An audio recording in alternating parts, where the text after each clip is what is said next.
जय हिंद दोस्तों। आप सभी का स्वागत है हमारे इस YouTube channel SSC infinity academy में। तो जैसा कि दोस्तों पिछले क्लास में हम लोगों ने क्या क्या किया था, न्यूटन्स लॉ ऑफ मोशन के बारे में जाना था, संवेग के बारे में जाना, आवेग के बारे में जाना, कार्य के बारे में जाना। तो ये दोस्तों हम लोग कल इन सारी चीज़ों के बारे में हम लोगों ने दोस्तों कंप्लीट कर लिया था। आवेग क्या होता है ये जाना, संवेग क्या होता है ये जाना, कार्य पॉजिटिव नेगेटिव और जीरो कब होता है ये भी हम लोगों ने जाना। तो आज हम लोग दोस्तों यहाँ पे ऊर्जा से संबंधित जितने भी कंसेप्ट होंगे उस सारे कंसेप्ट को कवर करने का कोशिश करेंगे, जिसमें से दोस्तों ऊर्जा को हम लोग कल स्टार्ट किए थे और कितने टाइप की एनर्जी या ऊर्जा होते हैं उसके बारे में बात किए थे। आज हम लोग ऊर्जा को डिटेल से देखेंगे और इसके पूर्ण रूप।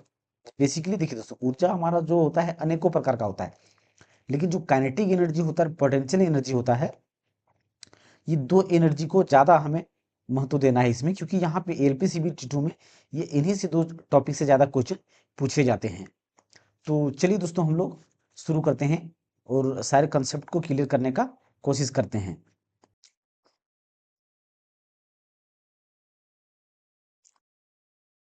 तो कल हम लोगों ने दोस्तों यहाँ पे कार्य के बारे में जाना था कि एबिलिटी टू डू वर्क, कार्य करने की क्षमता को हम क्या कहते हैं, ऊर्जा कहते हैं। और सबसे बड़ा ऊर्जा का स्रोत क्या है, सन है, हमारा सूर्य है। और ऊर्जा का एसआई मात्रा की बात करें दोस्तों, ऊर्जा की एसआई मात्रा क्या होता है, जूल होता है। और कार्य और एसआई मात्रा, कार्य और ऊर्जा का दोनों का एसआई मात्रा क्या होता है दोस्तों, जूल जूल होता है। तो ऊर्जा और कार्य दोनों ये लगभग लगभग हमारा क्या है, एक ही होता है। और जो किलोवाट घंटा है वो व्यावसायिक यानी कॉमर्शियल यूज के लिए इसका इस्तेमाल किया जाता है। और ऊर्जा की बड़ी इकाई क्या होता है, किलो जूल होता है।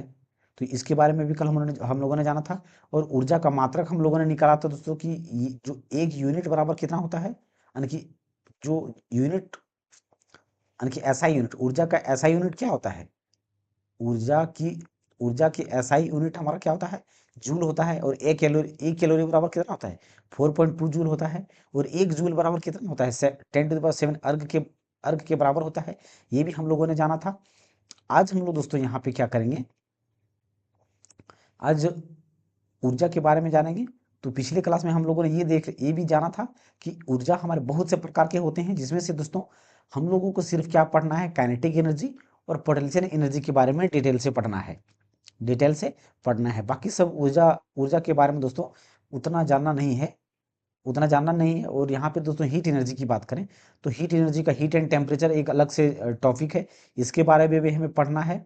तो ये हमारा टॉपिक हो जाता है। तो ये हीट एनर्जी टॉपिक आएगा, तब हम यहाँ वहाँ पे देखेंगे। तो आज हम लोग दोस्तों यहाँ पे काइनेटिक एनर्जी से शुरू करते हैं कि काइनेटिक एनर्जी क्या होता है और कहाँ पे वो इस्तेमाल किया जाता है, कब कब उसका यूज होता है। तो देखिए दोस्तों, काइनेटिक एनर्जी या गतिज ऊर्जा की अगर हम बात करें तो क्या होता है, काइनेटिक एनर्जी क्या होता है, तो किसी पिंड की गति के कारण ऊर्जा को गतिज ऊर्जा कहा जाता है। या तो दोस्तों the energy of a body due to its motion is called kinetic energy. या तो दोस्तों एक लाइन में इसको कह सकते हैं कि काइनेटिक एनर्जी को कि एनर्जी एसोसिएट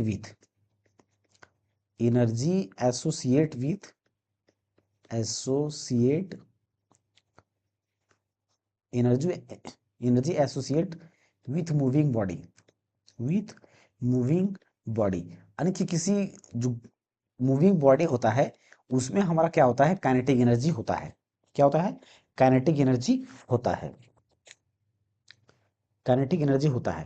तो काइनेटिक एनर्जी बेसिकली क्या होता है दोस्तों,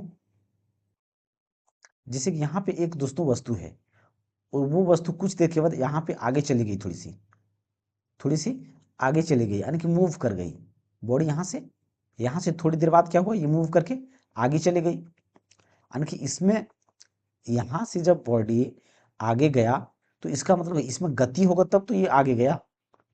ये इधर मूव क्यों किया, क्योंकि इसमें गति था इसलिए मूव किया।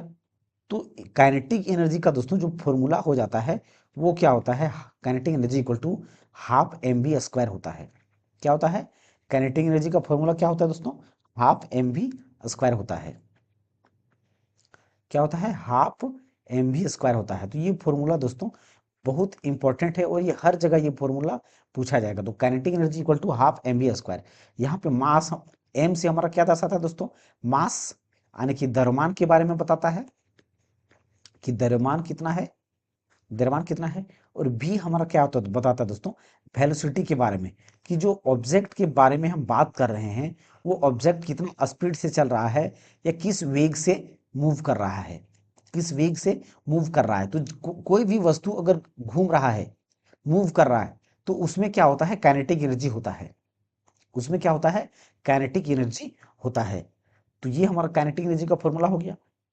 दोस्तों काइनेटिक एनर्जी का देखिए दोस्तों, अगर हम बात करें कि काइनेटिक एनर्जी का फॉर्मूला को ड्राइव हम करना चाहें तो ड्राइव कैसे कर सकते हैं, यानी फील कीजिए दोस्तों। काइनेटिक एनर्जी को का फॉर्मूला कहाँ से आता है, कैसे आता है, उसको देखना चाहते हैं आप तो देखिए फिर यहाँ पे उसके बारे में हम एक्सप्लेन करते हैं, यानी कि दोस्तों ड्राइव करते हैं कि जो फॉर्मूला आता है काइनेटिक एनर्जी का वो कहाँ से कैसे आता है। तो देखिए दोस्तों पहले हम यहाँ पे बात करेंगे कि कोई वस्तु यहाँ पे m है जिसका द्रव्यमान क्या है, वस्तु दोनों क्या है, एक ही है दोस्तों, दोनों वस्तु क्या है, एक ही है। तो इसका द्रव्यमान की अगर बात करें दोस्तों, तो दोनों का द्रव्यमान हमारा क्या है, m ही है, दोनों का m ही है। और यहाँ से दोस्तों पहले वस्तु हमारा कहाँ पर था, यहाँ पे था, यहाँ से ये मूव करके यहाँ पे चला गया, यानी कि s डिस्प्लेसमेंट विस्थापित हो गया। क्या हुआ, s डिस्प्लेसमेंट विस्थापित हो गया। तो ये विस्थापित हुआ दोस्तों, लेकिन जब यहाँ पे वस्तु था तो इसमें वेलोसिटी क्या था, u था, यानी कि कुछ तो वेलोसिटी होगा। तो जब ये यहाँ से वेलोसिटी, यहाँ से बॉडी यहाँ पे चला गया, तो इसका वेलोसिटी बढ़ के क्या हो गया, v हो गया। क्या हो गया, v हो गया। तो देखिए दोस्तों जब भी हम पिछले क्लास में पहले पढ़ चुके हैं कि जब भी कोई वस्तु रेस्ट से स्टार्ट होता है, इसका मतलब वो उसका इनिशियल वेलोसिटी क्या होता है, जीरो होता है। इनिशियल वेलोसिटी क्या होता है, जीरो होता है। इनिशियल वेलोसिटी क्या होता है, जीरो होता है। और एक बात दोस्तों, एक बात याद रखिएगा दोस्तों, कि जो चेंज इन काइनेटिक एनर्जी होता है, चेंज इन काइनेटिक एनर्जी जो होता है वो वर्क के बराबर होता है। चेंज इन काइनेटिक एनर्जी, यानी कि एनर्जी का पहले पढ़ चुका दोस्तों कि एनर्जी का जो फॉर्म होता है वो सारे के सारे क्या कहलाते हैं, वर्क कहलाते हैं। क्या कहलाते हैं, वर्क कहलाते हैं। क्या कहलाते हैं दोस्तों, वर्क कहलाते हैं। तो देखिए यहाँ पे इसका द्रव्यमान यानी कि वेलोसिटी u है, और यहाँ पे वेलोसिटी किसका यह है, यहाँ पे क्या है, v है। तो यहाँ से जब यहाँ पे वस्तु गया दोस्तों, तो इसमें मूव कर रहा होगा। तो मूव करने का कारण क्या है, इसमें पहली बात कि इसमें फोर्स लग रहा होगा तब ये मूव किया। दूसरी बात इसमें क्या होगा, वेलोसिटी होगा तब ये मूव किया, तब ये मूव किया। और इसमें डिस्प्लेसमेंट हुआ है, इसका मतलब ये मूव कर रहा है। तो हम क्या जानते हैं दोस्तों कि जो वर्क हमारा होता है, वर्क हमारा क्या होता है, फोर्स इंटू डिस्प्लेसमेंट होता है, यानी कि विस्थापन होता है। तो यहाँ से अगर F फोर्स लग रहा है तो यहाँ पे इसका डिस्प्लेसमेंट कितना हुआ, S हुआ। तो यानी कि फोर्स इंटू डिस्प्लेसमेंट, तो वर्क बराबर हम क्या जानते हैं, फोर्स इंटू डिस्प्लेसमेंट हुआ, फोर्स इंटू डिस्प्लेसमेंट। अब फोर्स इक्वल टू दोस्तों हमारा क्या होता है, MA होता है। फोर्स इंटू क्या होता है, MA होता है। M a force equal to क्या दोस्तों, एम ए होता है। अब यहाँ पे देखिए दोस्तों, अब जब ये बॉडी यहाँ से मूव कर रहा है तो हम न्यूटन का हम जो त्वरण का जो दोस्तों हम लोग फॉर्मूला देखे थे, कितने फॉर्मूला देखा था हम लोगों ने, तीन formula, v equal to u plus a t, और s बराबर u t plus half a c square, half half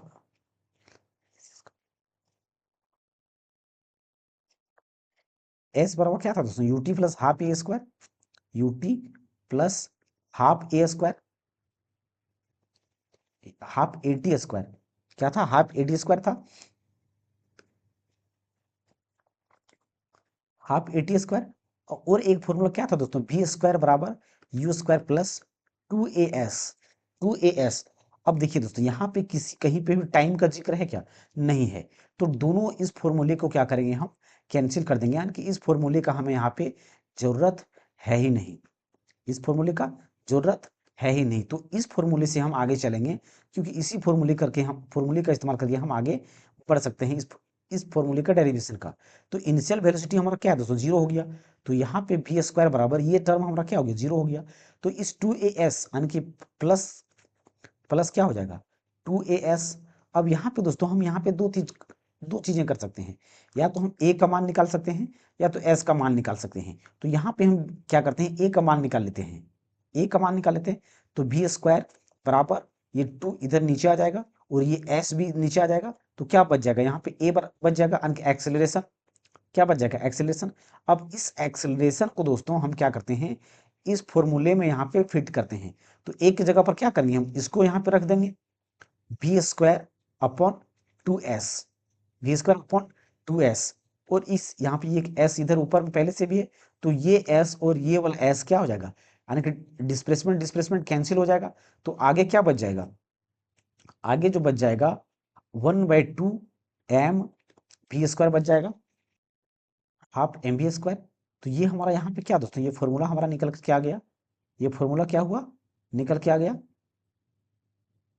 half m v square, ये फॉर्मूला। तो एनर्जी का ये फॉर्मूला हमारा कहाँ से निकल के क्या है दोस्तों, ये हाफ एम वी स्क्वायर। तो ये वर्क इक्वल टू जो होता है हमारा दोस्तों, हमने क्या जान कहा कि जो चेंज इन काइनेटिक एनर्जी होता है वो वर्क के क्या होता है, बराबर होता है। तो इस वर्क के जगह पर हम क्या लिखेंगे, kinetic energy equal to half m v square, half m v square, half m v square. तो ये सारे के सारे क्या दोस्तों, हमारे एनर्जी का फॉर्म आ गया, यानी कि जो फॉर्मूला काइनेटिक एनर्जी का निकल करके आ गया। तो आगे हम अब और आगे देखते हैं दोस्तों। तो वहां पे हम लोगों ने देखा दोस्तों कि फॉर्मूला कैसे आता है, काइनेटिक एनर्जी का फॉर्मूला कहाँ से कैसे आया है। अब यहाँ पे दोस्तों हम देखेंगे कि जो काइनेटिक एनर्जी होता है किस में होता है, काइनेटिक एनर्जी हमारे कैसी, जब कोई वस्तु चल रही है तो किस किस कंडीशन में काइनेटिक एनर्जी पाया जाएगा। तो देखिए दोस्तों, चलती हुई गोली, चलती हुई गोली, जब दोस्तों कोई फायर करता है बंदूक से गोली को या बुलेट को फायर करता है, तो बुलेट जो हमारा क्या करता है, मूवमेंट करता है, बुलेट हमारा क्या करता है, मूवमेंट करता है, गति में रहता है। तो ये गति में जब है, इसका मतलब इसमें भी क्या है, हमारा काइनेटिक एनर्जी है। चलती हुई कार, जब चाहे चलती हुई कार हो, चलती हुई ट्रेन हो, चलती हुई बस हो, चलती हुई ट्रक हो, चलती हुई बाइक हो, यानी कि कोई भी चलती हुई चीज हो, यानी कि उसमें गति है, तो उसमें क्या है दोस्तों, काइनेटिक एनर्जी है, उसमें क्या है, काइनेटिक एनर्जी है। बहता पानी, अगर पानी बह रहा है तो उसमें भी हमारा क्या है, काइनेटिक एनर्जी है।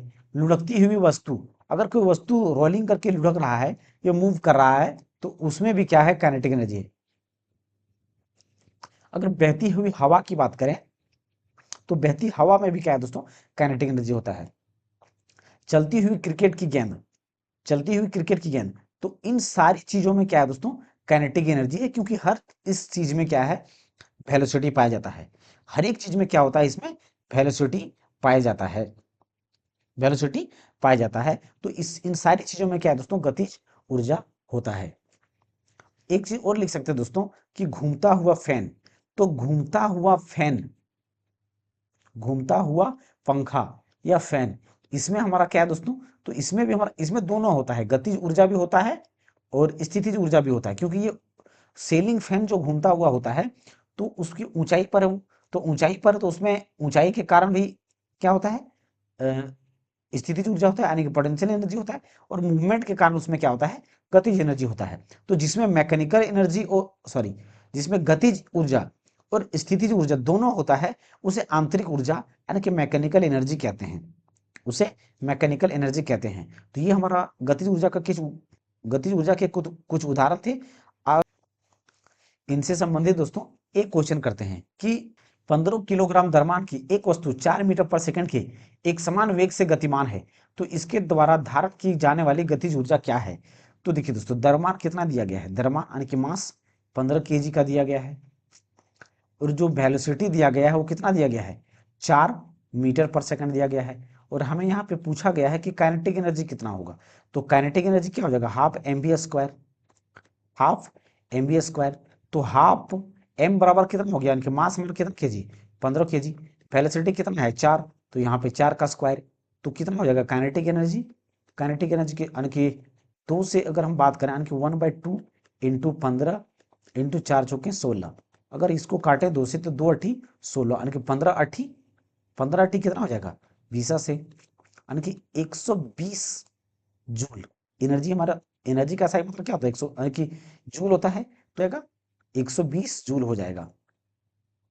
तो काइनेटिक एनर्जी क्या होगा दोस्तों, 120 जूल यहाँ पे हमारा उत्तर हो जाएगा, जो कि कौन सा ऑप्शन दिया गया है, सी नंबर का ऑप्शन दिया गया है काइनेटिक एनर्जी का 120 जूल। अगला क्वेश्चन क्या है दोस्तों, अगला यानी कि दोस्तों अगला टॉपिक हमारा क्या है। अब यहाँ पे दोस्तों क्या दिया गया है कि relation between kinetic energy and linear momentum, kinetic energy और लीनियर मोमेंटम में क्या रिलेशन हो सकता है, क्या रिलेशन हो सकता है। तो सबसे पहले बात दोस्तों यहाँ पे दोनों फॉर्मूला को यहाँ पे लिखते हैं कि काइनेटिक एनर्जी हमारा क्या हो सकता है। तो काइनेटिक एनर्जी बराबर क्या होता है, हाफ एम वी स्क्वायर। और जो मोमेंटम होता है, मोमेंटम हमने क्या पढ़ा, इसीलिए हमने मोमेंटम पहले बता दिया दोस्तों, क्योंकि मोमेंटम का इस्तेमाल यहाँ पे होने वाला है। तो मोमेंटम बराबर हम क्या जानते हैं, m v mass into velocity, mass into क्या होता है, वेलोसिटी। तो ये दो फॉर्मूला हमारा क्या है, जो कि अति महत्वपूर्ण है और बहुत पूछा जाता है दोस्तों इससे। तो इसमें दोस्तों रिलेशन क्या हो सकता है, काइनेटिक एनर्जी और पोटेंशियल एनर्जी के बीच में रिलेशन क्या हो सकता है। तो देखिए दोस्तों, सबसे पहली बात यहाँ पे हम काइनेटिक एनर्जी को लिखते हैं, क्या लिखते हैं, काइनेटिक एनर्जी को। तो काइनेटिक एनर्जी बराबर हमारा क्या होता है, half m v square, half m v square. तो यहाँ पे दोस्तों क्या आपको दिखाई दे रहा है कि एम है और भी है, इसमें भी एम है, भी है, एम है, भी है। इसका मतलब एम भी में कुछ रिलेशन हम कर सकते हैं यहाँ पे। तो इसको एक काम कर सकते हैं दोस्तों कि अगर इसमें वेलोसिटी का स्क्वायर है, इसमें क्या है, वेलोसिटी स्क्वायर में है, तो अगर इस द्रव्यमान को स्क्वायर में कर दें, तो स्क्वायर में कर दें तो ये एम स्क्वायर वी स्क्वायर हो जाएगा। तो इसको एम स्क्वायर करने के लिए हम क्या कर सकते हैं, एम स्क्वायर करने के लिए क्या कर सकते हैं, तो यहाँ पे दोस्तों क्या कर सकते हैं, इस एक बार एम को ऊपर से गुना कर देंगे, एक बार एम को नीचे से गुना कर देंगे, यानी कि द्रव्यमान से एक बार ऊपर गुना करेंगे, एक बार नीचे गुना करेंगे, और फिर यहाँ पे वी स्क्वायर लिखेंगे, वी स्क्वायर लिखेंगे। तो यहाँ से दोस्तों हम आगे क्या कर सकते हैं कि 1/2 हो गया, एम एम का स्क्वायर हो जाएगा और वी स्क्वायर हो जाएगा, अपॉन एम हो जाएगा, अपॉन एम हो जाएगा। तो काइनेटिक एनर्जी बराबर दोस्तों हम क्या कर सकते हैं यहाँ पे और आगे, तो काइनेटिक एनर्जी बराबर अब यहाँ पे और हम क्या कर सकते हैं कि 1/2, और एम और बी में दोनों में स्क्वायर है, तो इस स्क्वायर को बाहर ले जाते हैं, अपॉन एम लिखेंगे, अपॉन एम यानी कि मास द्रव्यमान। अब अगर देख सकते हैं दोस्तों, तो आराम से अब प्यारी प्यारी आंखें दोस्तों आपको देखता होगा कि इस एम बी के जगह पर क्या हम इस पी को लिख सकते हैं क्या, मोमेंटम को, क्योंकि यहाँ पे भी एम बी है, यहाँ पे भी एम बी है। तो यहाँ पे आराम से रख देंगे हम, इस एम बी की जगह पर क्या रखेंगे हम, पी रख देंगे, यानी कि पी स्क्वायर। इस एम बी की जगह पर क्या रख देंगे, पी स्क्वायर रख देंगे, अपॉन एम रख दे, ये एम हमारा नीचे आ जाएगा। तो ये हमारा काइनेटिक एनर्जी,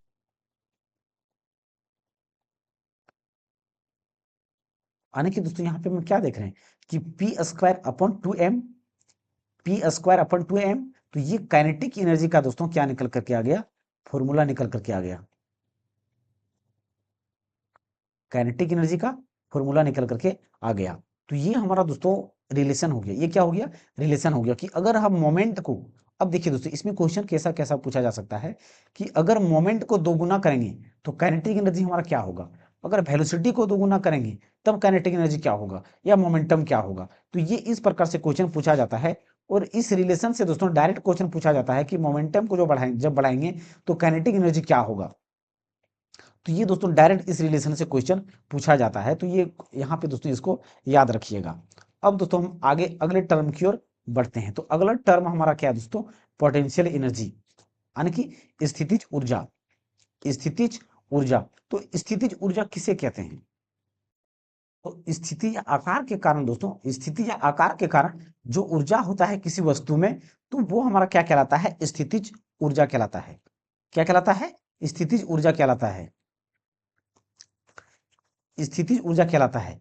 अब देखिए दोस्तों, इसको हम एक तरीके से या तो डायरेक्ट हम लिख सकते हैं कि energy due to position, energy due to position, energy energy due to position, यानी कि वस्तु की स्थिति के कारण, due to position of a body, of a body, यानी कि किसी भी वस्तु का एनर्जी स्थिति के कारण कारण जो एनर्जी होता है, तो उसे स्थितिज एनर्जी कहते हैं, यानी कि स्थितिज ऊर्जा या पोटेंशियल एनर्जी कहते हैं, एनर्जी कहते हैं। तो ये हमारा दोस्तों पोटेंशियल एनर्जी हो गया। अब देखिए दोस्तों, पोटेंशियल एनर्जी हमारा एक अच्छा टॉपिक हो जाता है। तो इसको हम दोस्तों आगे हम देखिए किस तरीके से इसको हम पढ़ सकते हैं। अगर स्थितिज ऊर्जा को दोस्तों आप गौर से देखिएगा, तो इसे दो तरीके से बांटा जा सकता है। इसको दो तरीके से दोस्तों हम बांट सकते हैं, क्योंकि देखिए दोस्तों, पहला चीज क्या है, गुरुत्वीय स्थितिज ऊर्जा, क्या चीज है, यानी कि ग्रेविटेशनल पोटेंशियल एनर्जी। ग्रेविटेशनल क्यों कहते हैं दोस्तों, क्योंकि जिसके देखिए दोस्तों, ये हमारा क्या है, अर्थ है, मान लेते पृथ्वी है, तो पृथ्वी के ऊपर कोई अगर वस्तु है तो ये पृथ्वी से ऊंचाई पर है, तो पृथ्वी से ऊंचाई पर कोई भी वस्तु पर जो ऊर्जा होता है, इसको हम क्या कह सकते हैं, गुरुत्वीय ऊर्जा कह सकते हैं, कि गुरुत्व के कारण है, क्योंकि इस वस्तु को पृथ्वी क्या करेगा, नीचे खींचेगा, गुरुत्वीय त्वरण के थ्रू से, गुरुत्वीय भार के थ्रू से। तो इस वस्तु में क्या होगा, पोटेंशियल एनर्जी होगा, क्योंकि इसमें ऊंचाई है। तो जो पोटेंशियल एनर्जी जो होता है, उसे हम दो भाग में बांट सकते हैं, पहला गुरुत्वीय स्थितिज ऊर्जा, दूसरा स्प्रिंग स्थितिज ऊर्जा, यानी कि spring potential energy, spring potential energy. तो इसमें क्या होगा दोस्तों, जो हाइट की वजह से होगा, इसमें क्या होगा, हाइट की वजह से जो पोजीशन होगा उसकी वजह से होगा, और इसमें क्या होगा, यानी कि स्प्रिंग की बात करें तो इसमें कंप्रेशन के थ्रू से होगा। अगर किसी कोई स्प्रिंग जो है कंप्रेस्ड किया हुआ है, उसमें जो स्थितिज ऊर्जा होगा, तो वो क्या होगा, इस स्प्रिंग पोटेंशियल एनर्जी कहलाएगा। वो क्या कहलाएगा, स्प्रिंग पोटेंशियल एनर्जी कहलाएगा। तो अब हम दोस्तों यहाँ पे पहले गुरुत्वीय स्थितिज ऊर्जा के बारे में जानते हैं। गुरुत्वीय, देखिए दोस्तों, इसे गुरुत्वीय स्थितिज ऊर्जा ना समझिए, बल्कि इसे मैंने नाम दिया है इसको, बल्कि इसे हम डायरेक्ट क्या कहेंगे, पोटेंशियल एनर्जी। क्या चीज, पोटेंशियल एनर्जी। तो ये गुरुत्वीय हमने क्यों कहा, क्योंकि ये हाइट पे डिपेंड करता है, इसलिए, क्योंकि ये हाइट पे डिपेंड करता है, इसलिए हम इसको क्या कहते हैं, गुरुत्वीय स्थितिज ऊर्जा कहते हैं, गुरुत्वीय स्थितिज ऊर्जा। अब इसे देखिए दोस्तों, गुरुत्वीय स्थितिज ऊर्जा की बात करें तो इसे हम कैसे हम जान सकते हैं। तो सिंपली दोस्तों, जो गुरुत्वीय स्थितिज ऊर्जा होता है, पोटेंशियल एनर्जी होता है, वो इसका फॉर्मूला क्या होता है, potential energy equal to m g h. क्या होता है, एम जी एच। तो ये क्या होता है दोस्तों, पोटेंशियल एनर्जी का फॉर्मूला हो जाता है हाइट के अनुसार। किसके अनुसार, हाइट के अनुसार।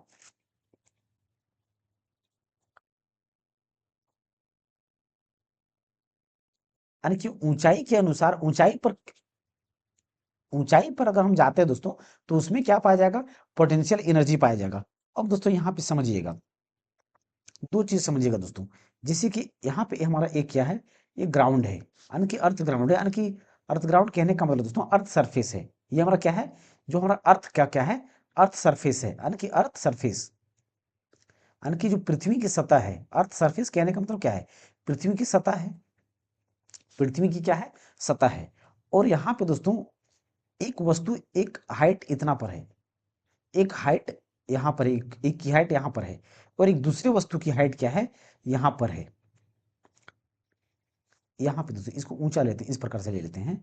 तो एक वस्तु क्या है, एक वस्तु हमारा यहाँ पे रखा गया है, एक वस्तु यहाँ पे इसका हाइट है, एक वस्तु को दोस्तों यहाँ पे, वस्तु सेम है, वस्तु क्या दोस्तों, सेम ही है,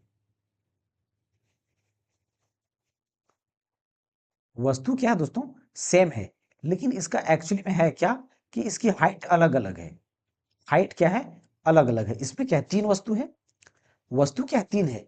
अगर इसकी द्रव्यमान की बात करें तो द्रव्यमान m है, इसमें भी द्रव्यमान कितनी है, m ही है, इसमें भी द्रव्यमान कितनी है, m ही है। सब में द्रव्यमान क्या है, m है, सबका द्रव्यमान जो मास है सेम है।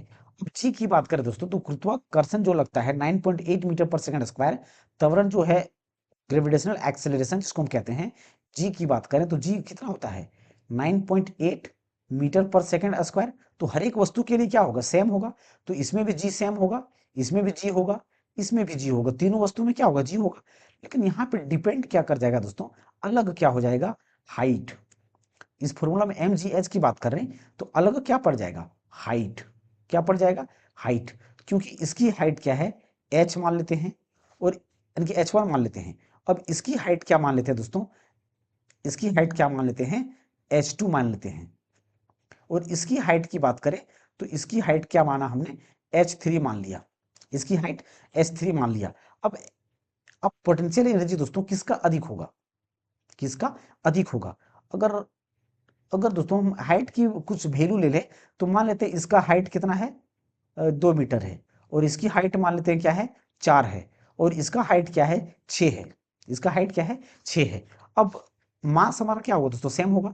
मास को मान लेते हैं कितना, जो द्रव्यमान हमारा है, मान लेते हैं कि 10 kg है, द्रव्यमान हमारा कितना है, 10 kg है। लेकिन जी का वैल्यू कितना होता है, 9.8 मीटर पर सेकेंड होता है। तो जी का वैल्यू हम दोस्तों कैलकुलेशन को इजी करने के लिए 10 मीटर प्रति सेकंड स्क्वायर मान लेते हैं। अब पहला केस लेंगे हम, जब h1 हाइट को हम लेंगे तब कितना लेंगे हम, 2 मीटर लेंगे, तब हमारा पोटेंशियल एनर्जी क्या होगा, पोटेंशियल एनर्जी क्या होगा। तो देखिए दोस्तों m हमारा कितना है, 10 है, g कितना है, 10 है, हाइट कितना है, 2 है, तब पोटेंशियल एनर्जी कितना हो गया, 10 दें 100 यानी कि 200 हो गया। 200 जूल, ऊर्जा कोई भी हो दोस्तों, चाहे गतिज ऊर्जा हो चाहे स्थितिज ऊर्जा हो, हमेशा ऊर्जा का ऐसा ही मात्रा क्या होगा, जूल ही होगा। तो ये हाइट जब हमने h1 बराबर दोस्तों, हाइट जब हमने हमने h1 बराबर कितना रखा, 2 रखा, तब पोटेंशियल एनर्जी कितना आ रहा है, तब पोटेंशियल एनर्जी 200 जूल आ रहा है, जब हमने हाइट h1 बराबर 2 रखा। अब इसी कंडीशन को दोस्तों अगर अगर अब H2 की बात करें, H2 बराबर हमने कितना रखा है, 4 रखा है, तब पोटेंशियल एनर्जी कितना हो जाएगा, सिर्फ यहाँ पे 10 दें 100 यानी कि 10 दें 100 यानी कि 400 हो जाएगा, तब पोटेंशियल एनर्जी कितना हो जाएगा, 400 हो जाएगा, क्या हो जाएगा, 400। और अगर हम H3 की बात करें, यानी कि जब 6 मीटर हमने रखा ऊंचाई को, तब कितना हो जाएगा, तब पोटेंशियल एनर्जी सेम चीज 10 दें 100 यानी कि 600 हो जाएगा, 6 से गुना करेंगे तो 600 यानी कि 600 जूल हो जाएगा। तो यहाँ पे दोस्तों हम लोगों ने क्या देखा कि जब हाइट को बढ़ाया गया, हाइट को बढ़ाया गया, तब इसका स्थितिज ऊर्जा क्या हो रहा है, बदल रहा है। तो यहाँ पे हमने क्या देखा दोस्तों कि जैसे जैसे हाइट हमारा बढ़ रहा है तो ऊर्जा सबका अलग अलग हो रहा है। तो इसमें पोटेंशियल एनर्जी कितना हो गया, 200 जूल का हो गया। इस वस्तु में जब हाइट है यहाँ पे तो इसका कितना हो गया, 400 जूल का हो गया, और इसमें कितना हो गया, 600 जूल का हो गया ऊर्जा। तो ऊर्जा हमारा क्या हो रहा है, हाइट के ऊपर डिपेंड कर रहा है, हाइट पे क्या कर रहा है, डिपेंड कर रहा है, हाइट पे डिपेंड कर रहा है। तो ये हमारा पोटेंशियल एनर्जी का दोस्तों सूत्र हो गया। और यहाँ पे हमने देखा कि कैसे कैसे एनर्जी वेरी करता है, कि जैसे जैसे हम हाइट के ऊपर जाएंगे वैसे वैसे एनर्जी, पोटेंशियल एनर्जी क्या होगा, बढ़ता जाएगा, पोटेंशियल एनर्जी क्या होगा, बढ़ता जाएगा। तो ये दोस्तों ये फॉर्मूला दोस्तों हमारा यहाँ पे ये फॉर्मूला हो गया। आगे अब हम देखिए दोस्तों, आगे हमारा क्या है दोस्तों, स्प्रिंग पोटेंशियल एनर्जी क्या है, स्प्रिंग पोटेंशियल एनर्जी। तो इसको देखिए दोस्तों, तो यहाँ पे देखिए दोस्तों ये क्या हमारा स्प्रिंग पोटेंशियल एनर्जी, इसमें भी क्या है, पोटेंशियल एनर्जी ही है, इसमें भी क्या है, पोटेंशियल एनर्जी ही है। लेकिन इसका क्या होता है दोस्तों, देखिए इसमें पहले हम दोस्तों एक स्प्रिंग को बनाते हैं, जैसे कि देखिए ये हमारा क्या है, स्प्रिंग यहाँ पे बंधा हुआ है।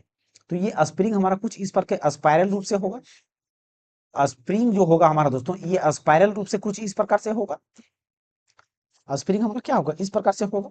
तो यहाँ पे दोस्तों मान लेते हैं क्या है कि इसको एफ फोर्स से खींचा गया है, इसको क्या है, एफ फोर्स से खींचा गया। तो यहाँ पे भी एफ फोर्स से खींचा गया है, तो इसका जो है लेंथ क्या हो गया, थोड़ा सा इसका लेंथ क्या हुआ दोस्तों, थोड़ा सा बढ़ गया। जब इसको खींचा गया तो इसका लेंथ क्या हुआ, थोड़ा सा बढ़ गया, इसका लेंथ थोड़ा सा बढ़ गया। यानी कि देखिए दोस्तों यहाँ पे पहले यहाँ पे था, अब यहाँ पे इसका लेंथ क्या हो गया, बढ़ गया थोड़ा सा, यानी कि एक्स लेंथ बढ़ गया, कितना बढ़ा, एक्स लेंथ बढ़ गया। तो ये खींच रहे थे तब, अब सेम स्प्रिंग है, स्प्रिंग हमारा क्या है, सेम है, स्प्रिंग क्या है, सेम है। लेकिन अभी अब क्या कर रहा है, किया जा रहा है कि इस स्प्रिंग को इधर से दबाया जा रहा है, इस स्प्रिंग को इधर से दबाया जा रहा है। जब हम यहाँ पे देखिए दोस्तों यहाँ पे खींच रहा है तब इतना एक्स का बदलाव हुआ, अब यहाँ पे इधर इसको क्या किया जा रहा है, दबाया जा रहा है। तो जब दबाया गया, जब इस स्प्रिंग को दबाया गया तो क्या हुआ, इसका यानी कि ये कितना दब गया, यानी यहाँ पे देखिए इतना था, यहाँ पे पहले कितना था, इतना था, अब यहाँ पे यानी कि एक्स, इसमें भी मान लेते हैं एक्स दब गया। इसको जब इधर से यानी कि कंप्रेस किया गया, प्रेस किया गया, धक्का दिया गया, तब इसको एफ फोर्स से जब धक्का दिया गया तो इसका एक्स बदलाव हुआ, इसमें क्या हुआ, एक्स बदलाव हो गया, एक्स का बदलाव हुआ। तो इसमें जो बदलाव हुआ यानी इसको कंप्रेस किया गया, दबाया गया, तो इसमें क्या है, हमारा कुछ बदलाव हुआ। तो जब इसका स्थिति में बदलाव हुआ तो इसका मतलब इसमें क्या है, पोटेंशियल एनर्जी होगा, इसमें क्या होगा, पोटेंशियल एनर्जी होगा। तो इसमें पोटेंशियल एनर्जी का दोस्तों क्या फॉर्मूला होगा, पोटेंशियल, तो ये हमारा क्या हो जाएगा, जो स्प्रिंग पोटेंशियल एनर्जी होगा वो हाफ के एक्स स्क्वायर हो जाएगा, हाफ के एक्स स्क्वायर। तो इस फॉर्मूला को हम क्या बोलेंगे, स्प्रिंग पोटेंशियल एनर्जी क्या बोलेंगे, स्प्रिंग पोटेंशियल एनर्जी बोलेंगे। तो ये फॉर्मूला को भी इसको दोस्तों याद रख सकते हैं। इसमें ज़्यादा क्वेश्चन पूछा नहीं जाता दोस्तों, लेकिन मैंने बता दिया, अगर पूछ ले बाई चांस तो ये इसको आप ऐसे कर सकते हैं। अब देखिए दोस्तों, इसका नॉमेनक्लेचर की बात करें कि ये के हमारा क्या दर्शाता है, के हमारा क्या दर्शाता है, तो के हमारा क्या है दोस्तों, स्प्रिंग कांस्टेंट है। के क्या है, स्प्रिंग कांस्टेंट है, स्प्रिंग कांस्टेंट है। और एक्स हमारा क्या है, एक्स हमारा क्या है, तो एक्स को हमने देखा दोस्तों कि एक्स हमारा कितना कॉम्प्रेस किया जा रहा है। एक्स हमारा यानी कि डिस्प्लेसमेंट यानी कि मूवमेंट ऑफ स्प्रिंग यानी कि जितना कॉम्प्रेस किया गया है,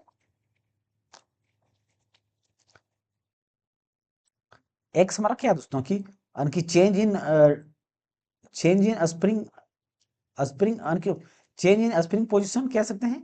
चेंज इन स्प्रिंग का जो पोजीशन कह सकते हैं इसको, चेंज इन स्प्रिंग पोजीशन, क्योंकि स्प्रिंग का पोजीशन जो था क्या हुआ, चेंज हो गया, स्थिति इसका क्या हुआ, चेंज हो गया। तो ये एक्स हम यहाँ पे ये कह सकते हैं। तो ये हमारा दोस्तों स्प्रिंग का स्थितिज ऊर्जा हो गया, यानी कि स्प्रिंग पोटेंशियल एनर्जी हो गया। क्या हो गया, स्प्रिंग पोटेंशियल एनर्जी। अगर हम दोस्तों एक्स को डिफाइन करें तो एक्स को किस तरीके से हम डिफाइन कर सकते हैं, जैसे कि देखिए इस फोर्स, यहाँ पे फोर्स लगाया गया है, ये फोर्स लगाया गया है, तो एक्स को यहाँ पे डायरेक्ट लिख सकते हैं दोस्तों, x equal to force upon spring constant, force into spring constant. या तो फोर्स जो लगेगा वो के एक्स के क्या होगा, बराबर होगा, के एक्स के क्या होगा, बराबर होगा। तो इस प्रकार से हम यहाँ पे स्प्रिंग कांस्टेंट को डिफाइन कर सकते हैं, डिफाइन कर सकते हैं। तो ये हमारा स्प्रिंग कांस्टेंट हो गया। अगला टर्म हमारा क्या है दोस्तों, अब यहाँ पे दोस्तों देखिए क्या दिया गया है, स्थितिज ऊर्जा के उदाहरण यानी कि एग्जांपल्स।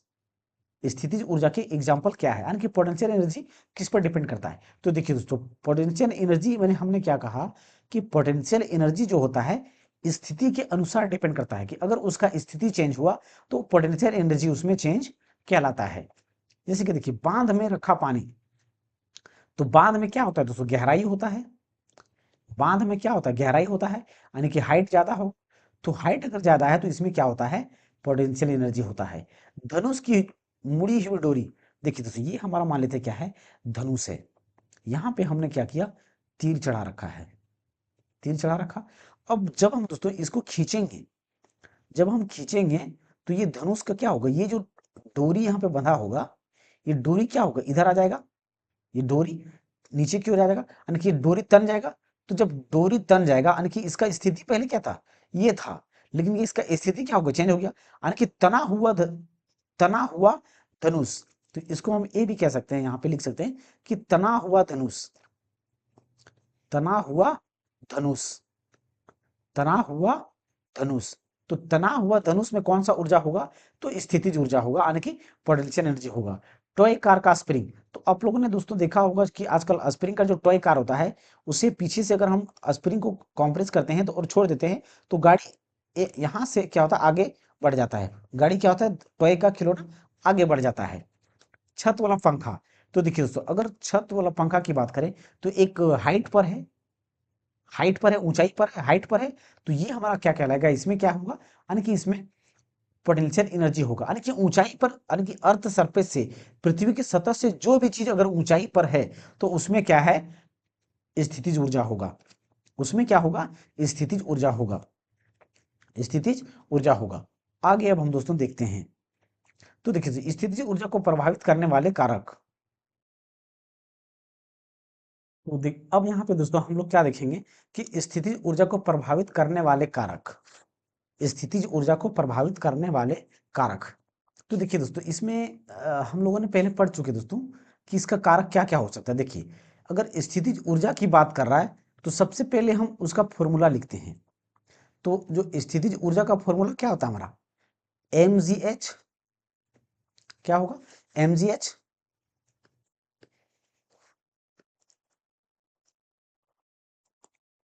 सबसे पहले दोस्तों हम लोग क्या करते हैं, स्थितिज ऊर्जा का फॉर्मूला लिखते हैं कि स्थितिज ऊर्जा का फॉर्मूला क्या क्या है, फॉर्मूला क्या होता है। तो mgh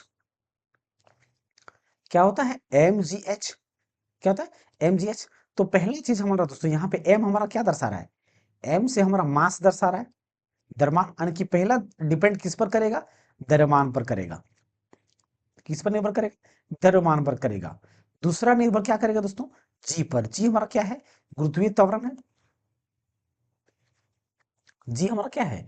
गुरुत्वीय त्वरण है, जिसका वैल्यू कितना होता है? 9.8 मीटर पर सेकंड स्क्वायर होता है। तीसरा हमारा डिपेंड किस पर करेगा दोस्तों? हाइट पर। तीसरा क्या करेगा? हाइट पर। तीसरा किस पर डिपेंड करेगा? हाइट पर डिपेंड करेगा। तो देखिए दोस्तों, हाइट पर कैसे डिपेंड करता करेगा, ये देखिएगा। हाइट पर कैसे डिपेंड करता है दोस्तों, हम लोगों ने देख लिया। अभी हमने यहाँ पे क्या देखा दोस्तों, कि जो पोटेंशियल एनर्जी होता है वो अलग अलग होता है, अलग अलग हाइट पर अलग अलग होता है। जिससे कि जैसे जैसे हाइट को हमने बढ़ाया, पोटेंशियल एनर्जी वैसे वैसे क्या हो रहा था? बढ़ रहा था। क्या हो रहा था? बढ़ रहा था। उसी हिसाब से दोस्तों यहाँ पे हाइट पर हमने देख लिया कि डिपेंड करता है कि अगर हाइट घटेगा तो पोटेंशियल एनर्जी घटेगा, और हाइट बढ़ेगा तो पोटेंशियल एनर्जी बढ़ेगा। तो यहाँ पे हाइट से संबंधित हम लोगों ने देख लिया है कि ये ऊंचाई पर डिपेंड करता है। अब मास पर देखिए दोस्तों, जैसे कि मास की बात करें, या द्रव्यमान पर कैसे डिपेंड करता है। जैसे कि देखिए, जैसे ये हमारा एक कुछ हाइट हो गया, और यहाँ पे कोई वस्तु क्या है? ये कोई वस्तु क्या है? यानी कि ये यहाँ पे क्या है? वस्तु है हमारा। क्या है? वस्तु है। और सेम दोस्तों, एक हाइट हाइट हमारा, दूसरा भी क्या है दोस्तों? हाइट हमारा दोनों का क्या है? सेम है। और यहाँ पे जब अब दूसरे वस्तु की बात करें, दूसरे वस्तु की बात करें,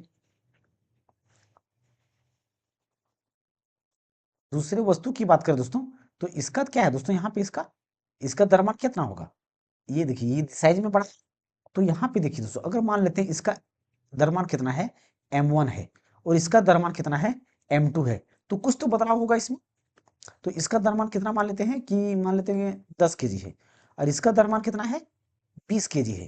द्रव्यमान क्या हो गया? चेंज हो गया, बदल गया है। द्रव्यमान क्या है? बदल गया है। तो द्रव्यमान जब बदल गया है, तो उसका पोटेंशियल एनर्जी में भी कुछ बदलाव होगा। तो देखिए, अब पहले हम पोटेंशियल एनर्जी को 10 kg द्रव्यमान पर लेते हैं, तो mgh।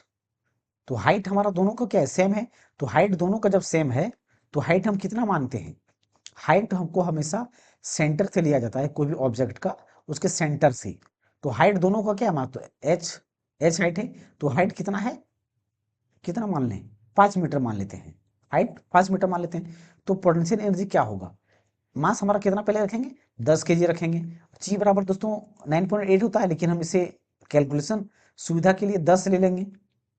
10 मीटर प्रति सेकंड स्क्वायर। तो यहाँ पे 10 ले लिया। हाइट हमारा क्या है? 5 है। तो पोटेंशियल एनर्जी कितना हो जाएगा? 10 10 100 यानी कि 500 हो जाएगा। पोटेंशियल एनर्जी क्या होगा?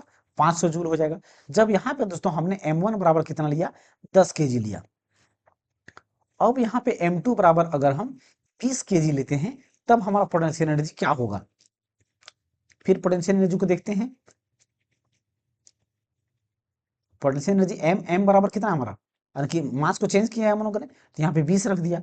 और जी हमारा कितना है? 10 है। और हाइट हमारा क्या है? 5 है। तो अब पोटेंशियल एनर्जी कितना हो गया? 2 यानी कि 5 दूना 10 यानी कि 1000 हो गया। कितना हो गया?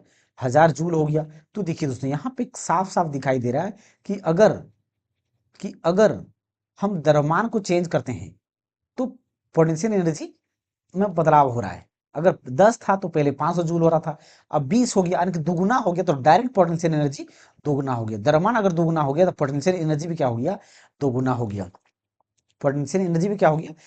दुगना हो गया। तो किस पर डिपेंड कर रहा है? मास पर डिपेंड कर रहा है, हाइट पर डिपेंड कर रहा है, और दोस्तों ये जी पर भी डिपेंड करता है। जी पर दोस्तों जैसे देखिए, ये जी का वैल्यू जो है वो अलग अलग ग्रह पर अलग अलग होता है। अगर पृथ्वी की, अगर ये 9.8 मीटर पर सेकंड की बात करें, तो ये किस कौन से ग्रह के लिए है? ये पृथ्वी ग्रह के लिए। लेकिन यही अगर हम चांद पर चल जाते हैं, चांद या चंद्रमा पर, चांद या चंद्रमा पर, तो चंद्रमा पर जो जी का वैल्यू होता है वो 9.8 बट्टा 6 यानी कि बट्टा 6 हो जाता है। बट्टा क्या हो जाता है? 6 हो जाता है। तो ये डिपेंड, ये अलग ग्रह पर, जब दूसरे ग्रह पर जाएंगे तो ये जी पर डिपेंड कर सकता है, लेकिन पृथ्वी पर जी पर डिपेंड नहीं करेगा। पोटेंशियल एनर्जी में जी पर डिपेंड नहीं करेगा। तो ये हमने दोस्तों फैक्टर्स देखा कि किस पोटेंशियल एनर्जी के फैक्टर्स किस पर डिपेंड करता है। तो मास पर डिपेंड करता है, और दूसरा हाइट पर डिपेंड करता है। हाइट पर, और साइज साइज पर तो डिपेंड करता है दोस्तों, साइज और शेप पर डिपेंड करता है। अगला अब हमारा क्या दोस्तों? मैकेनिकल एनर्जी, यानी कि आंतरिक ऊर्जा। मैकेनिकल एनर्जी, जिसे हम क्या कहते हैं? आंतरिक ऊर्जा। Mechanical energy, mechanical energy.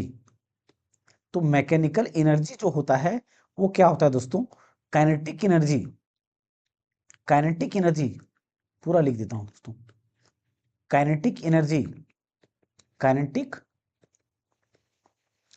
Energy plus potential energy, potential energy.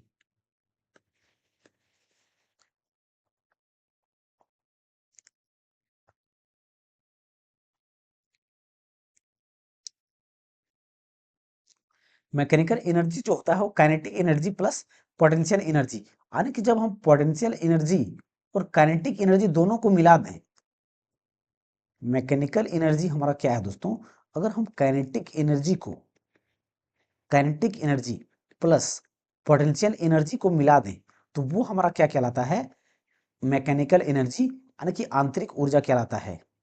क्या कहलाता है, आंतरिक ऊर्जा कहलाता है,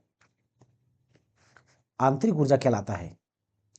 मैकेनिकल एनर्जी हमारा क्या है, जब हम पोटेंशियल यानी कि काइनेटिक एनर्जी और पोटेंशियल एनर्जी को जोड़ दें तो वो हमारा आंतरिक ऊर्जा कहलाता है। जैसे कि किसी पिंड की गतिज ऊर्जा और स्थितिज ऊर्जा के योग को आंतरिक ऊर्जा कहते हैं, आंतरिक ऊर्जा कहते हैं। तो ये भी दोस्तों बात को याद रखिएगा। अगला हमारा क्या है दोस्तों,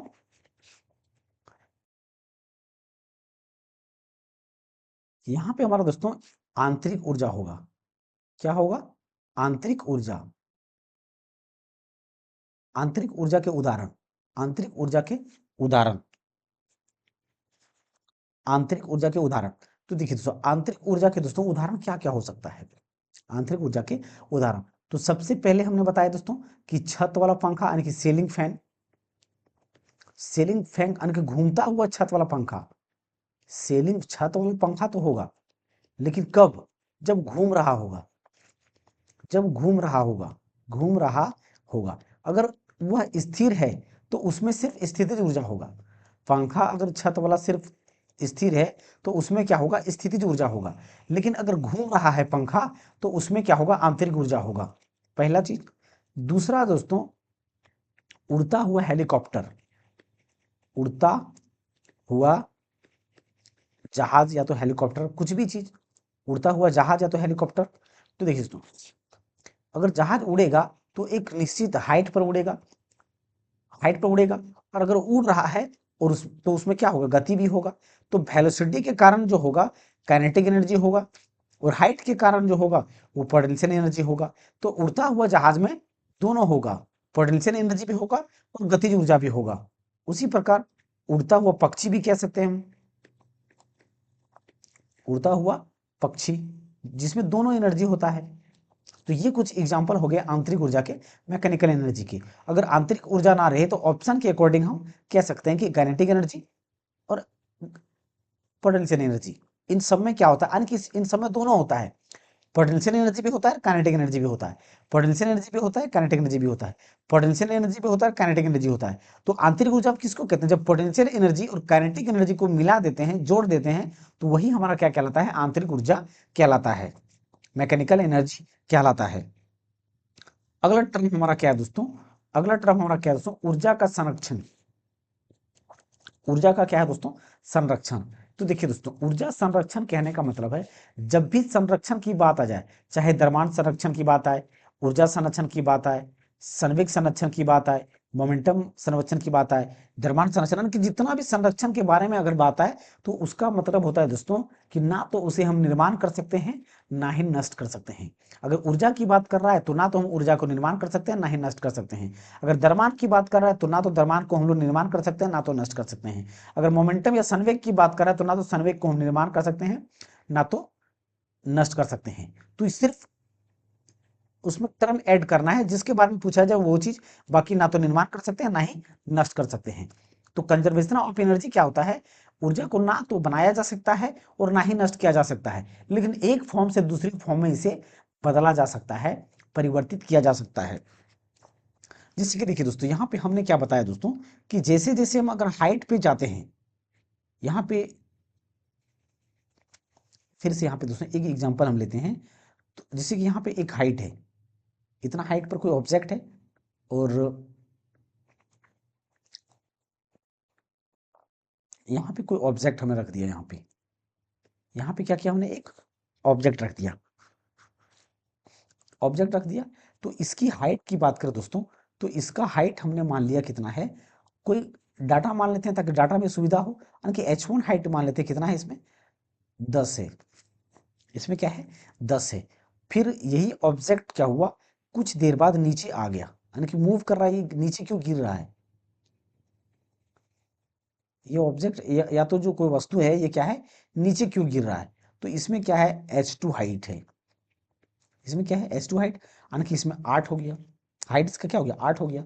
अब यही वस्तु, सेम वस्तु नीचे जब आया, तो इसका इसका क्या हो गया, यहाँ पे नीचे हाइट बदल गया, तो इसका हाइट कितना हो गया, मान लेते 8 से कितना हो जाएगा, 5 हो गया। अब यही वस्तु अचानक से नीचे आ गया, तो इसका हाइट क्या हो गया, 0 हो गया, इसका हाइट क्या हो गया, 0 हो गया, इसका हाइट क्या हो गया, h बराबर 0 हो गया, h बराबर 0 हो गया। तो अगर देखिए दोस्तों, अगर यहाँ पे पहले वस्तु था, तब पोटेंशियल एनर्जी कितना होगा, द्रव्यमान सबका एक ही है दोस्तों, मास की बात करें तो द्रव्यमान सबका मान लेते कितना है, 10 kg है। तो जब यहाँ पे वस्तु था, तो यहाँ पे 2 कॉलम बनाएंगे दोस्तों, हम 3 कॉलम बनाएंगे। पहला यहाँ पे एक आंतरिक ऊर्जा की बात करेंगे, दूसरा यहाँ पे पोटेंशियल एनर्जी की बात करेंगे, तीसरा यहाँ पर हम गतिज ऊर्जा यानी कि काइनेटिक एनर्जी के बारे में बात करेंगे। ये 3 चीज बारे में बात करेंगे।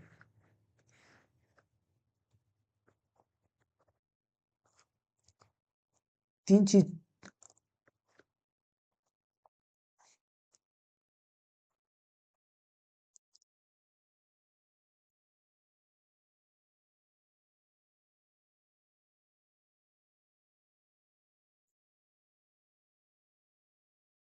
तो यहाँ पे दोस्तों हम 3 चीज के बारे में बात करेंगे।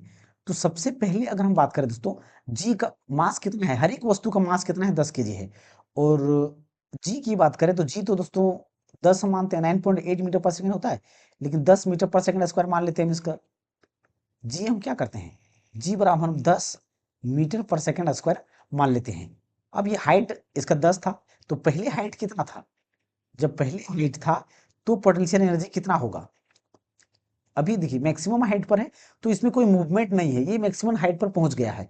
तो जब मैक्सिमम हाइट पर है, तो mgh1, तब हमारा पोटेंशियल एनर्जी कितना हो रहा है, मास कितना है, 10 है, जी बराबर 10 है, हाइट कितना है, h यानी कि 10 है, तो कितना हो गया, 1 2 3 0, यानी कि जब मैक्सिमम हाइट पर है, तब यहाँ पे एनर्जी कितना है, 1000 है। तो ये 1000 हमेशा सेम रहेगा, जो मैकेनिकल एनर्जी होगा वो हर जगह एनर्जी क्या रहेगा, सेम ही रहेगा, यानी कि 1000 जूल, 1000 जूल, 1000 जूल, 1000 जूल हर जगह सेम रहेगा। तो यहाँ पे मैक्सिमम हाइट पर जब है, तब पोटेंशियल एनर्जी क्या है, 1000 जूल है। लेकिन दोस्तों क्या यहाँ पर काइनेटिक एनर्जी कितना होगा, जब मैक्सिमम हाइट पर है, तो काइनेटिक एनर्जी यहाँ पे दोस्तों बिल्कुल क्या होगा, 0 होगा, क्योंकि मैक्सिमम हाइट पर कोई वस्तु, इस वस्तु का कोई मूवमेंट नहीं हो रहा है, वो रेस्ट कंडीशन में है। लेकिन जैसे वो नीचे आया, तो हाइट इसका बदल गया, तो जब हाइट बदल गया, तो यहाँ पे हम पोटेंशियल एनर्जी क्या लिख सकते हैं, यानी कि mgh2। तो यहाँ पे इसका पोटेंशियल एनर्जी कितना होगा, m बराबर कितना हो जाएगा, 10, g बराबर 10, h2 बराबर कितना, 8, यानी कि 10 10 100 यानी कि 800। तो यहाँ पे 800 जूल क्या होगा, एनर्जी होगा। तो जब 800 जूल होगा, तो जब वस्तु नीचे आ रहा है, तो वस्तु में कुछ गति हो गया, ये अगर यहाँ से वस्तु यहाँ पे आया, तो वस्तु में कुछ तो गति होगा, कुछ तो मूवमेंट होगा, वेलोसिटी होगा, स्पीड होगा, तब तो नीचे आया ना। तो इसमें जो पोटेंशियल एनर्जी पहले 1000 था, अब कितना बचा, 800 बचा, यानी कि जो 10 1000 में से 200 जूल क्या हुआ, काइनेटिक एनर्जी में बदल गया, ऊर्जा क्या हुआ, काइनेटिक एनर्जी में बदल गया। अब और हल्का सा नीचे आ गया, तब पोटेंशियल एनर्जी कितना हो गया, तो mgh3, mgh3। तो अब यहाँ पे m बराबर 10, g बराबर वही 10, हाइट हमारा कितना हो गया, 5 हो गया। तो अब इसमें कितना हो गया, यानी कि 100 यानी कि 500, यानी कि यहाँ पे ऊर्जा कितना हो गया, 500 जूल हो गया। यानी कि अब 500 जूल में, 1000 में से 500 जूल बच गया, यानी कि 500 जूल ऊर्जा किस में बदल गया, काइनेटिक एनर्जी में बदल गया। 500 जूल किस में बदल गया, काइनेटिक एनर्जी में बदल गया। लेकिन जैसे ही हम धरती ग्राउंड पर आ गए, ग्राउंड पर आ गए, तो काइनेटिक एनर्जी क्या हो जाएगा, mgh4, यानी कि हाइट क्या हो गया, जीरो। तो जब हाइट जीरो हो गया तो पोटेंशियल एनर्जी क्या हो जाएगा, जीरो। पोटेंशियल एनर्जी क्या हो जाएगा, जीरो। यानी कि पोटेंशियल एनर्जी यहाँ पे क्या हो गया, जीरो। तो यहाँ पे पूरा का टोटल क्या हो जाएगा, 1000 जूल पोटेंशियल एनर्जी हो जाएगा। कितना हो जाएगा, 1000 जूल हो जाएगा। यानी कि यहाँ से क्या पता चला दोस्तों, कि जो मैकेनिकल एनर्जी है हमेशा सेम है। जैसे कि देखिए अगर हम जोड़ते हैं इसको, 1000 + 0 1000, 800 + 200 1000 जूल, 500 + 500 1000 जूल, 0 जूल + 1000 जूल यानी कि 1000 जूल। यानी कि दोनों को जोड़ने के बाद 1000 जूल ही आ रहा है, दोनों को जोड़ने के बाद 1000 जूल ही आ रहा है। यानी कि मैकेनिकल एनर्जी, यानी कि एनर्जी हमारा क्या है, कंजर्व है। एनर्जी बर्बाद नहीं हो रहा है, बल्कि एक फॉर्म से दूसरे फॉर्म में ट्रांसफर हो रहा है। यानी कि यहाँ पे पोटेंशियल एनर्जी 1000 था, काइनेटिक एनर्जी 0 था, लेकिन जैसे हाइट कम हुआ काइनेटिक एनर्जी 200 हो गया, पोटेंशियल एनर्जी 800। लेकिन जैसे ही हाइट और नीचे आया, पोटेंशियल एनर्जी काइनेटिक एनर्जी दोनों बराबर हो गया। लेकिन ग्राउंड पर जैसे आया, पोटेंशियल एनर्जी 0 हो गया और यहाँ पे काइनेटिक एनर्जी 1000 हो गया। यानी कि एनर्जी पोटेंशियल एनर्जी किस में बदल गया, काइनेटिक एनर्जी में बदल गया। पोटेंशियल एनर्जी से काइनेटिक एनर्जी में बदल गया। एनर्जी कंजर्व रहा, एनर्जी बर्बाद नहीं हुआ। तो वही हम यहाँ पे क्या बोला गया कि एनर्जी को ना तो बनाया जा सकता है और ना ही नष्ट किया जा सकता है। तो वो हमारा क्या कहलाता है, ऊर्जा का संरक्षण कहलाता है। ऊर्जा का संरक्षण कहलाता है। ऊर्जा का संरक्षण कहलाता है। तो यहाँ से दोस्तों हमने ऊर्जा का संरक्षण समझा। देखिए दोस्तों, ऊर्जा का संरक्षण से डायरेक्ट क्वेश्चन पूछा जाता है कि, ये क्वेश्चन हम देखेंगे आगे कि जैसे कि देखिए दोस्तों पूछा जाता है कि, देखेंगे दोस्तों क्वेश्चन जब आएगा तो देख लेंगे। अब यहाँ पे दोस्तों एनर्जी का हमारा ये हो गया। तो एनर्जी दोस्तों, एनर्जी हमारा क्या हो चुका है, कंप्लीट। एनर्जी क्या हो चुका हमारा दोस्तों, कंप्लीट हो चुका है। एनर्जी देखिए दोस्तों, एनर्जी कंप्लीट नहीं हुआ है। बेसिकली हमें क्या पढ़ना था, काइनेटिक एनर्जी के बारे में पढ़ना था, कंप्लीट हो गया। पोटेंशियल एनर्जी के बारे में पढ़ना था, ये भी कंप्लीट हो गया। बाकी जो light energy, nuclear energy, mass energy, solar energy, वो सारे के बहुत सारे हैं, लेकिन वो एनर्जी हमें पूछा नहीं जाता है इसमें ज्यादा। तो उसके बारे में यहाँ पे हम चर्चा नहीं करेंगे ज्यादा। तो अब हम आगे जो टॉपिक हमारा है वो क्या करेंगे, पावर, शक्ति। पावर यानी कि शक्ति, पावर आने की शक्ति के बारे में बात करेंगे। कार्य देखिए दोस्तों, शक्ति की अगर हम बात करें तो शक्ति क्या होता है, तो कार्य करने की दर को शक्ति कहते हैं। The rate of doing work is called power. तो देखिए दोस्तों, हमने क्या कहा दोस्तों, कि रेट का मतलब क्या होता है, रेट या दर का मतलब क्या होता है। रेट या दर का मतलब होता है कि समय से डिवाइड करना। किसी भी चीज में समय से डिवाइड करना, भाग करना, क्या कहलाता है, रेट कहलाता है। क्या कहलाता है, रेट कहलाता है। तो देखिए, तो शक्ति की बात करें तो शक्ति हमारा क्या होता है, कार्य करने की दर को। तो शक्ति यानी कि पावर, पावर जो हमारा होगा क्या होगा, वर्क। कार्य करने की दर यानी कि वर्क बट्टा हमारा क्या हो जाएगा, समय। वर्क बराबर यानी कि पावर बराबर वर्क बटा समय। यानी कि वर्क को जब हम समय से डिवाइड करेंगे, यानी कि कार्य करने की दर, दर मतलब मैंने क्या कहा, डिवाइड करना समय से। तो कार्य करने की दर, कार्य करने की दर क्या कहलाता है हमारा, शक्ति कहलाता है। क्या कहलाता है, शक्ति कहलाता है। क्या कहलाता है दोस्तों, शक्ति कहलाता है। अब देखिए तो यहाँ पे हमारा दोस्तों पावर का जो फॉर्मूला निकल करके आएगा, वो क्या निकल करके आएगा, work upon time. Work upon time. तो ये हमारा यहाँ पे क्या निकल करके आएगा, शक्ति का फॉर्मूला। शक्ति का क्या निकल करके आया, यहाँ पे फॉर्मूला निकल करके आया, work upon time. Work upon time. अब देखिए तो शक्ति की बात करें तो ये हमारा क्या है, एक स्केलर। सबसे पहले यूनिट की बात करते हैं दोस्तों, इसकी हम यूनिट की बात करते हैं। यूनिट क्या हो जाएगा, तो यूनिट दोस्तों, वर्क का हमारा यूनिट क्या होता है, जूल होता है, ये हम पहले जानते हैं। और समय का क्या होता है, सेकेंड होता है, यानी कि जूल पर सेकेंड। क्या हो जाएगा, जूल पर सेकेंड। शॉर्ट में हम क्या ले सकते हैं, जूल पर सेकेंड। लेकिन दोस्तों, जो पावर को खोज करने वाले साइंटिस्ट कौन थे, वो वॉट थे। तो पावर का जो एसआई यूनिट होता है वो वॉट हो जाता है। क्या हो जाता है, वॉट हो जाता है। तो पावर का जो एसआई यूनिट हो जाएगा दोस्तों, क्या हो जाएगा, जूल पर सेकेंड या तो वॉट हो जाएगा। जूल पर सेकेंड या तो वॉट हो जाएगा।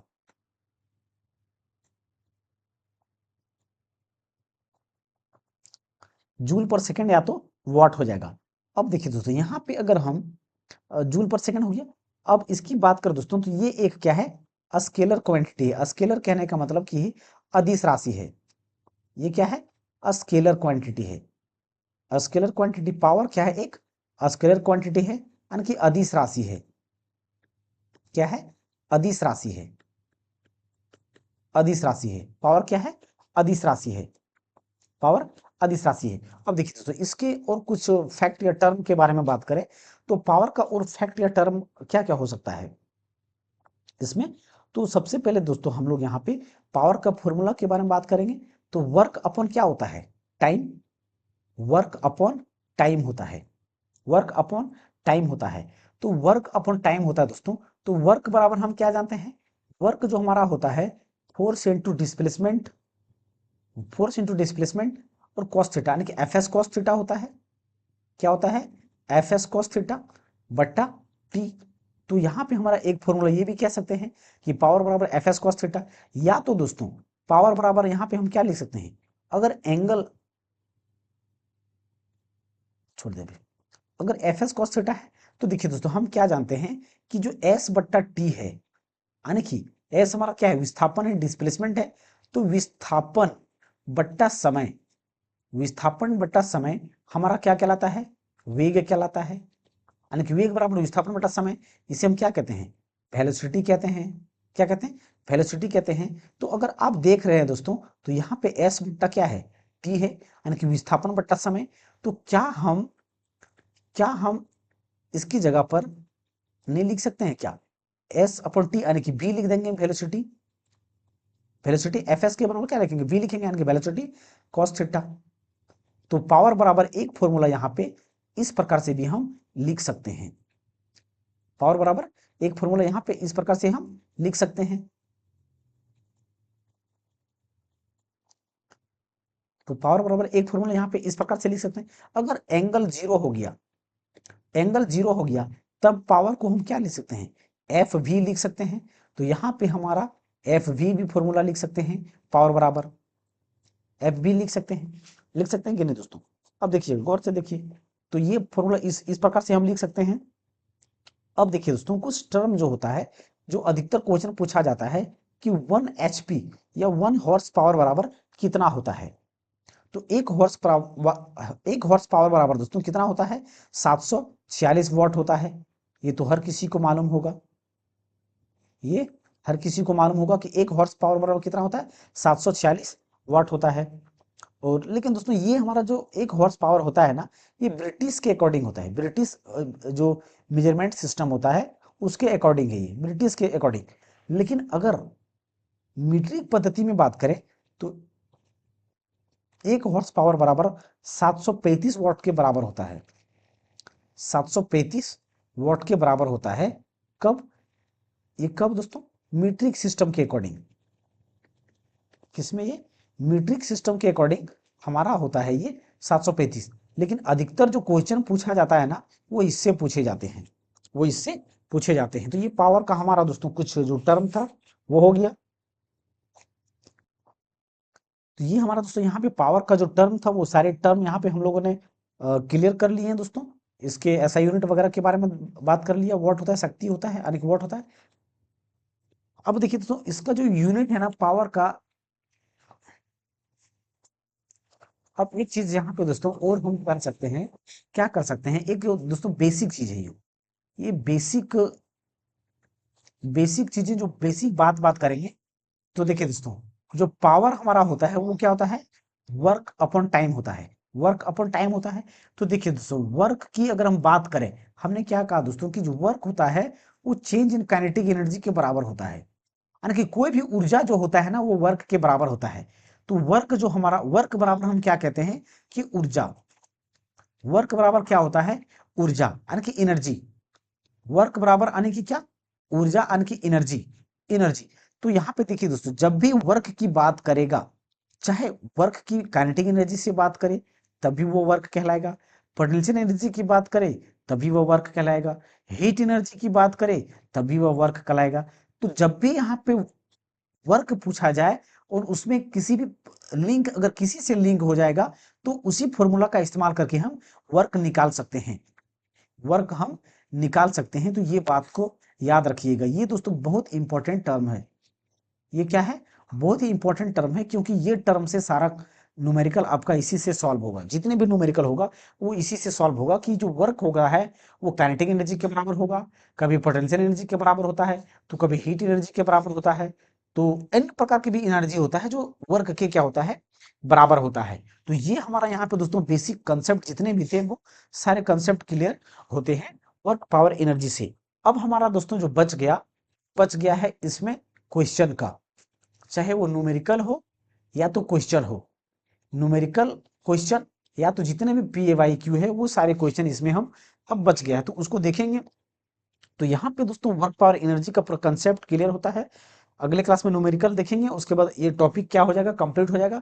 तो आई होप दोस्तों आप सभी को ये वीडियो समझ में आया होगा अच्छे तरीके से।